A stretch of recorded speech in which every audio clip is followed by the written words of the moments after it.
Super டேஸ்டியான பீர்க்கங்காய் தோல் துவையல். இது பார்த்தீங்கன்னா சட்னி மாடல்லையும் இருக்கும். நம்ம சப்பாத்தி கூடலாம் வச்சு சாப்பிட்றதுக்கு ரொம்பவே சூப்பராக இருக்குங்க. ஈவன் சாதத்தோட பெசஞ்சு சாப்பிட்றதுக்கு ரொம்பவே சூப்பராக இருக்கும்.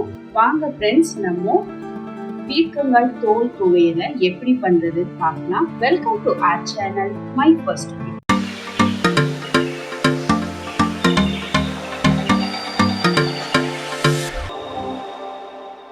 வணக்கம் நண்பர்களே, இன்னைக்கு நம்ம பீர்க்கங்காய் தோல் துவையல் எப்படி பண்ணுறதுன்னு பார்க்கலாம். ஆல்ரெடி நம்ம சேனலில் பீர்க்கங்காய் தோல் துவையல் எப்படி பண்ணுறதுன்னு ரொம்ப வருஷம் 2-3 வருஷத்துக்கு முன்னாடியே நம்ம போட்டிருக்கோம். இருந்தாலும் ஃப்ரெஷ்ஷாக வர்ற நம்ம சப்ஸ்கிரைபர்ஸ்க்காக பின்னாடி போய் தேட முடியாதுங்கிறதுக்காக நம்ம திரும்பவும் இந்த தோல் துவையல் எப்படி பண்ணுறதுன்னு பார்க்கலாம். அதுக்கு பார்த்திங்கன்னா நம்ம பீர்க்கங்காயை நல்லா கழுவி வச்சுருக்கோம். பார்த்திங்கன்னா நீட்டாக கழுவி எடுத்து வச்சுருக்கோம். சப்போஸ் பெஸ்டிசைட்ஸ் ஏதாவது அடிச்சிருந்தாங்கன்னா அது போகிறதுக்காக கொஞ்சம் நல்லாவே க்ளீன் பண்ணிக்கோங்க. அடுத்ததாக இந்த தோலை நம்ம மேலால் சீவி எடுத்துக்கலாம். இது போல் பீலரை வச்சு பீல் பண்ணி எடுத்துக்கலாம்.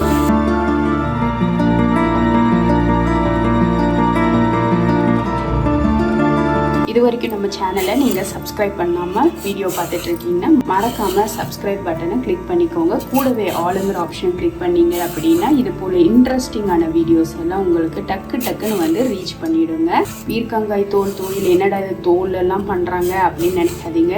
டேஸ்ட்டு அவ்வளோ சூப்பராக இருக்குங்க. ஒரு தடவை ட்ரை பண்ணி பாருங்கள்.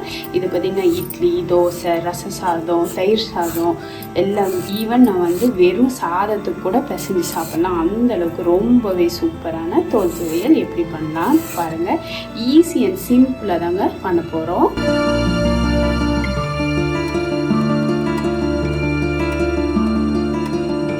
இப்போ பார்த்திங்கன்னா நம்ம தோலெல்லாம் நல்லா சீவி எடுத்தாச்சு. இப்போ இதை நம்ம கூட்டோ குழம்புக்கோ எடுத்துக்கலாம். நமக்கு இன்றைக்கி தோல் தான் மேஜராக வேணும். தோல் நல்லா க்ளீன் பண்ணியே எடுத்து வச்சுருக்கோம். வாங்க இப்போது எப்படி பண்ணுறதுன்னு பார்க்கலாம். இப்போ இங்கே நம்ம ஒரு பேன் வச்சுருக்கோம். இதில் ஒரு 2 டீஸ்பூன் அளவுக்கு மட்டும் நம்ம எண்ணெய் சேர்த்திக்கலாம். இப்போது நம்ம சீச்சு வச்சுருக்க இந்த தோலை சேர்த்திடலாம். எப்போவுமே காய்கறியில் தோலை நம்ம நீக்கிட்டு நம்ம நடுவில் இருக்க இந்த காய்கறி மட்டும்தான் சமைப்போம். இன்றைக்கி பார்த்திங்கன்னா மேஜர் ஹீரோவே நம்ம தோல் தாங்க. தூக்கி வீசுகிற நம்ம தோல் தான் தூக்கி வீசுகிற நம்ம காய்கறியோட தோல் வச்சு தான் இன்றைக்கி சூப்பர் டேஸ்டியான துவையல் அரைக்க போகிறோம். முதல்ல நம்ம இந்த தோலை நல்லா வதக்கி விட்டுறலாம்.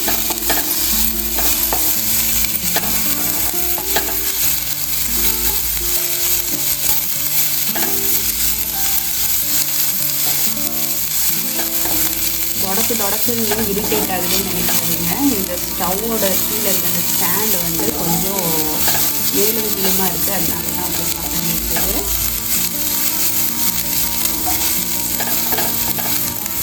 ஆனால் ரொம்ப நல்லா ஸ்டவ்வை மாற்றணும்னு தான் நினச்சிட்டு இருக்கேன். ஆனால் நல்லா உழைக்கிறத ஏன் வீணாக்கணும் அப்படிங்கிறதுக்காக நான் மாறாமல் அப்படியே யூஸ் பண்ணிட்டு இருக்கேங்க.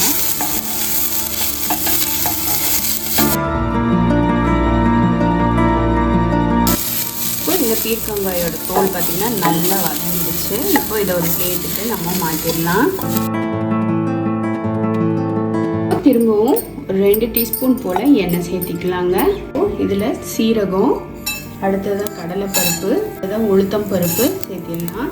சேர்த்து இது கொஞ்சமாக லைட்டாக கலர் வர்ற வரைக்கும் வறுத்து விட்டுக்கலாம். இது நம்ம ஃப்ளேமை நல்லா சிம் பண்ணி தான் வச்சுருக்கேங்க. பாத்திரம் நல்லா சூடாயிடுச்சு, இல்லாட்டி டக்குன்னு கரிஞ்சு போயிடும். அதனால் இப்போ பார்த்திங்கன்னா சீரகெல்லாம் நல்லா வெடித்து நல்லா மணம் வர ஆரம்பிச்சிடுச்சு.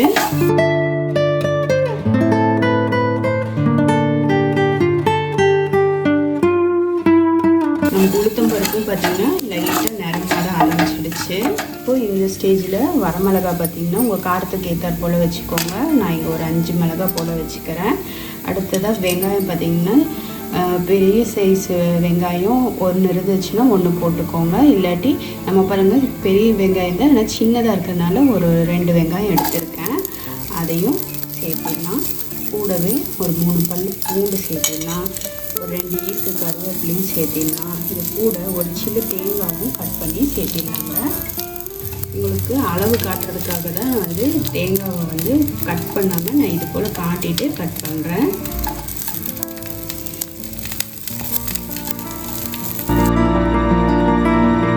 கூடவே கொஞ்சமாக ஒரு சின்ன புளி, இதுக்கு தேவையான அளவு உப்பு இதோட சேர்த்திடலாம். உப்பு இந்த கருப்பாக இருக்குன்னு நான் உப்பு வந்து முருங்கை இலையை போட்டு வறுத்து வச்சுருக்கேன், அதனால் கொஞ்சம் கருப்படிச்ச மாதிரி இருக்கும்.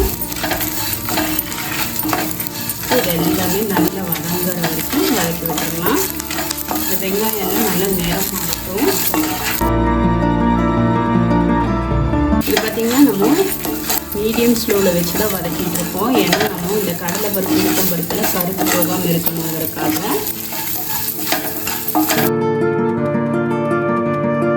ஆக்சுவலாக இன்றைக்கி இந்த தோல் துவையல் பார்த்திங்கன்னா நான் சப்பாத்திக்காக தான் பண்ணிகிட்ருக்கேன். சப்பாத்தி கூட வச்சு சாப்பிட்றதுக்கு ரொம்பவே சூப்பராக இருக்குங்க. இப்போது வெங்காயம் பார்த்திங்கன்னா நல்ல நேரம் மாறிடுச்சு.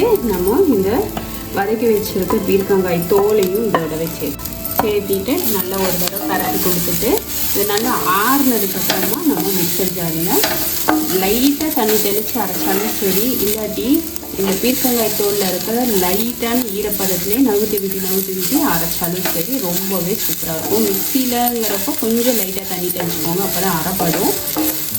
நம்ம அம்மியிலலாம் வச்சு அரைக்கிறதுனா நல்லா சூப்பராக கெட்டியாக அரைச்சி எடுக்கலாம், ரொம்பவே சூப்பராக இருக்கும். சாதத்தோட பிசைஞ்சு சாப்பிட்றதுக்கெல்லாம் இது கொஞ்சம் ஆறட்டுங்க. ஆறாது மிக்சர் ஜாரில் போட்டு அரைச்சி காட்டுறேன்.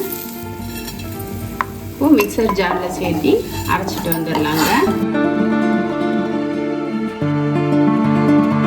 நம்ம தண்ணி எதுவும் சேர்க்கவே கிடையாதுங்க, அப்படியே நகர்த்தி விட்டு அரைச்சிருக்கோம். பார்த்திங்கன்னா சூப்பர் டேஸ்டியான பீர்க்கங்காய் தோல் துவையல் சூப்பராக ரெடி ஆகிடுச்சு.